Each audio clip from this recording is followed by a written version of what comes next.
ಪೂರ್ವಕಾಲದಲ್ಲಿ ಸತ್ಯಲೋಕವಾಸಿಗಳಾದ ಋಷಿಶ್ರೇಷ್ಠರೆಲ್ಲರೂ ನೈಮಿಷಾರಣ್ಯದಲ್ಲಿ ಒಟ್ಟಾಗಿ ಸೇರಿ ಪುರಾಣಿಕ ಶಿಖಾಮಣಿಯಾದ ಸೂತ ಮಹರ್ಷಿಯನ್ನು ಕುರಿತು, ಎಲೈ ಪುರಾಣಪುರುಷೋತ್ತಮನೇ, ತ್ರಿಕಾಲಜ್ಞಾನಿಯಾದ ನೀನು ನಮ್ಮಲ್ಲಿ ಅನುಗ್ರಹ ಮಾಡುವುದಾದರೆ, ಲೋಕದಲ್ಲಿ ಸರ್ವ ಸೌಭಾಗ್ಯಗಳನ್ನು ಕೊಡುವ ಉತ್ತಮವಾದ ವ್ರತವನ್ನು ಹೇಳು, ಎಂದು ಕೇಳಿದರು.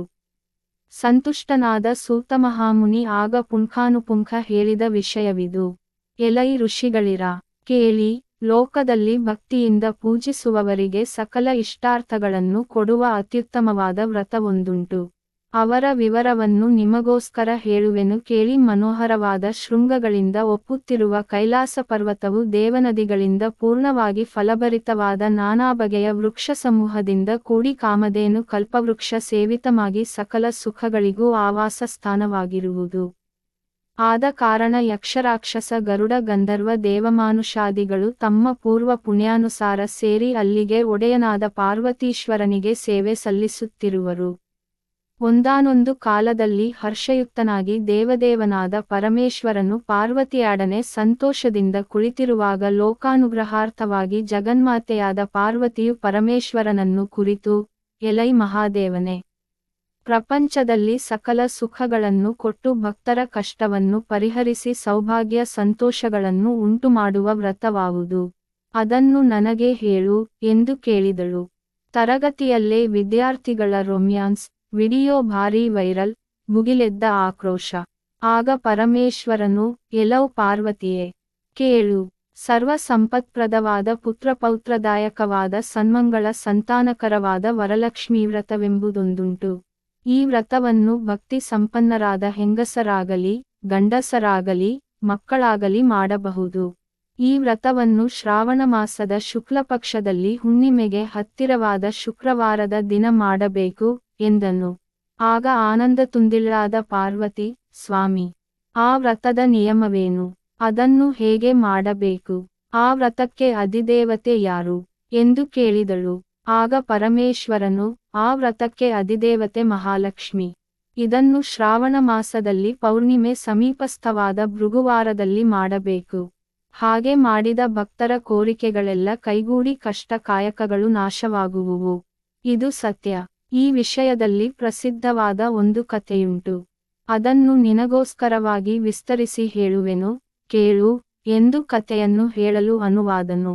ಪೂರ್ವಕಾಲದಲ್ಲಿ ಮಹಾವೈಭವಯುಕ್ತವಾದ ವಿದರ್ಭದೇಶಕ್ಕೆ ರಾಜಧಾನಿಯಾದ ಕುಂಡಿನನಗರದಲ್ಲಿ ದರಿದ್ರಳಾದರೂ ಸದಾಚಾರ ಸಂಪನ್ನಳಾದ, ಪತಿ ಶುಶ್ರೂಷೆಯೇ ಮುಖ್ಯವೆಂದು ತಿಳಿದು ಸದಾ ಸಂತೋಷಚಿತ್ತಳಾಗಿ ಪತಿಯ ಮನಸ್ಸನ್ನು ನೋಯಿಸದೆ ಸದ್ವರ್ತನೆ ಉಳ್ಳವಳಾಗಿದ್ದ ಚಾರುಮತಿ ಎಂಬ ಸ್ತ್ರೀ ಇದ್ದಳು. ಇವಳ ಸದಾಚಾರ ಸಂಪನ್ನತೆಗೆ ಮೆಚ್ಚಿ ಕರುಣಾಳುವಾದ ಮಹಾಲಕ್ಷ್ಮಿಯು, ಒಂದು ದಿನ ಚಾರುಮತಿಯು ಮಲಗಿ ನಿದ್ರಿಸುತ್ತಿರುವಾಗ ಸ್ವಪ್ನದಲ್ಲಿ ಪ್ರತ್ಯಕ್ಷಳಾಗಿ ಬಂದು ಹೇಳಿದಳು, ಎಲೌ ಪತಿವ್ರತೆಯಾದ ಚಾರುಮತಿಯೇ, ನಿನ್ನ ಗುಣಶೀಲಗಳಿಗೆ ಮೆಚ್ಚಿ ನಿನ್ನ ಪೂರ್ವ ಪುಣ್ಯಾನುಸಾರವಾಗಿ ನಿನ್ನಲ್ಲಿ ಅನುಗ್ರಹ ಮಾಡಲು ಬಂದಿರುವ ಮಹಾಲಕ್ಷ್ಮಿ ನಾನು. ಈಗ ನಾನು ಹೇಳುವ ವಿಷಯವನ್ನು ಗ್ರಹಿಸಿಕೊಂಡು ನೀನು ಆಚರಿಸಿದರೆ ಅದರಿಂದ ನಿನಗೆ ಮಹಾಪ್ರಯೋಜನ ಉಂಟಾಗುವುದು. ನಿನ್ನ ದಾರಿದ್ರ್ಯವು ನಾಶವಾಗಿ ನಿನಗೆ ಅಷ್ಟೈಶ್ವರ್ಯವು ಪ್ರಾಪ್ತಿಯಾಗುವುದು. ಆದ ಕಾರಣ ಶ್ರಾವಣ ಮಾಸದಲ್ಲಿ ಬರುವ 2ನೆಯ ಶುಕ್ರವಾರದ ದಿನ ಪ್ರದೋಷ ಸಮಯಕ್ಕೆ ಸರಿಯಾಗಿ ವಿಧಿವತ್ತಾಗಿ ನನ್ನ ಪೂಜೆಯನ್ನು ಮಾಡಿದರೆ ನಾನು ಅವರಿಗೆ ಸಕಲ ಭೋಗಭಾಗ್ಯಗಳನ್ನು ಕೊಡುವೆನು. ಯಾರಿಗೆ ಪುಣ್ಯ ಸಂಪರ್ಕವಿರುವುದೋ ಅಂಥವರಿಗೆ ಈ ವ್ರತದಲ್ಲಿ ಭಕ್ತಿ ಹುಟ್ಟುವುದಲ್ಲದೆ ಅನ್ಯರಿಗೆಂದಿಗೂ ಹುಟ್ಟಲಾರದು.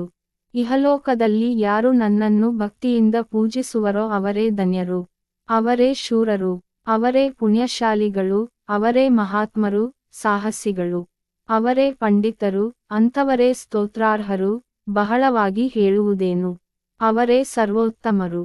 ಯಾರು ನನ್ನ ಕಟಾಕ್ಷಕ್ಕೆ ಬಾಹಿರರಾಗಿರುವರೋ ಅವರ ಬಾಳು ಅಜಗಳಸ್ತನದಂತೆ ವ್ಯರ್ಥವೇ ಸರಿ. ಆದ ಕಾರಣ ನೀನು ಈ ವ್ರತವನ್ನು ಮಾಡಿ ಧನ್ಯಳಾಗು. ಹೀಗೆ ನಿದ್ರೆಯಲ್ಲಿ ಉಪದೇಶಿಸಿ ಮಹಾಲಕ್ಷ್ಮಿಯು ಕಣ್ಮರೆಯಾದಳು. ಆಗ ಚಾರುಮತಿಯು ಭ್ರಾಂತಳಾಗಿ ನಿದ್ರೆಯಿಂದೆದ್ದು ನಡೆದ ಸಂಗತಿಯನ್ನೆಲ್ಲ ತನ್ನವರಿಗೆ ಹೇಳಿ ಅವರೊಡನೆ ಆನಂದಿಸುತ್ತ ಕೆಲವು ದಿವಸಗಳನ್ನು ಕಳೆಯಲು ಶ್ರಾವಣ ಮಾಸದ 2ನೆಯ ಶುಕ್ರವಾರ ಬಂದಿತು.